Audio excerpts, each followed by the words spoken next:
Why do you think 95% of middle school students don't vape? I think that 95% of middle school students won't vape because they have things that they care about, such as like soccer, like doing sports or doing music. What's scary is you don't know what's in a vape. Chemicals in vapes could be the same ones that are in car exhaust or heavy metals.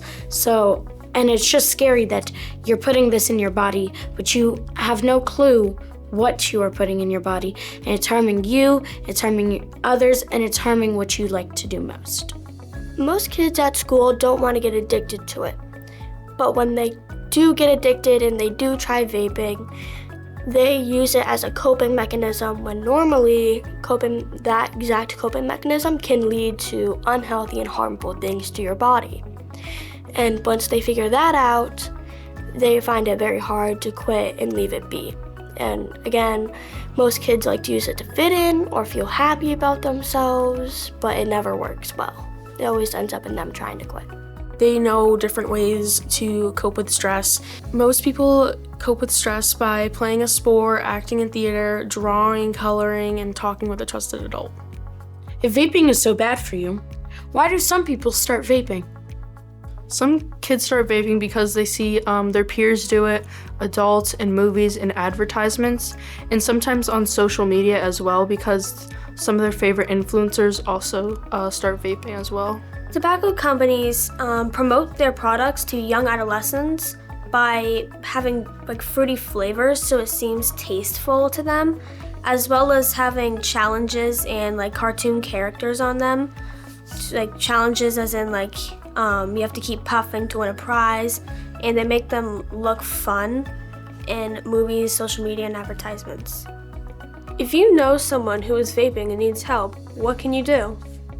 They could share resources such as My Life, My Quit, Quit Now NH, Save Your Breath, and RCFY.org.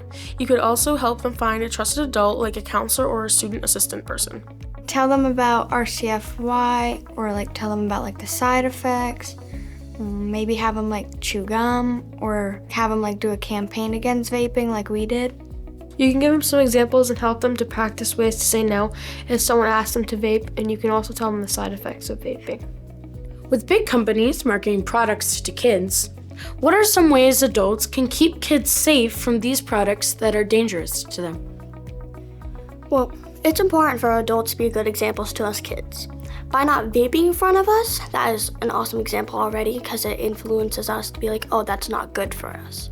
And teaching us how to say no at a young age will be very, very helpful to us in the future.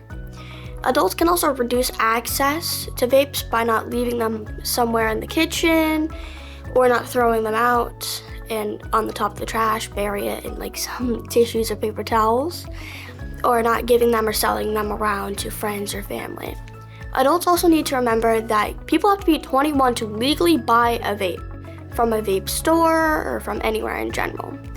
And kids are getting them off of Snapchat from old parents' ones that are birds out and empty and already used, which can also lead to really bad sicknesses. And most kids are caught stealing them from others and stealing from stores. It is great to know that most kids are not vaping. Would you share with us why you do not vape? So I play 2 different travel leagues, and next year I might play on the middle school team. So if I vape, I could get caught and kicked off the team. Also, if I vape, I can slow down by like a lot, and my stats can decrease a lot. So if I play on a football team, and if I were to vape, I would lose like speed, and I would slow down a lot. And if I were to be caught vaping, I would probably be kicked off my team. I play in an AAU basketball team, and I have 2 practices a week. And I have a basketball tournament every week or every other weekend. And if I vape, like my stamina is going to seriously decrease, and my minutes on my basketball team may also decrease. So I really want to keep them high and keep playing.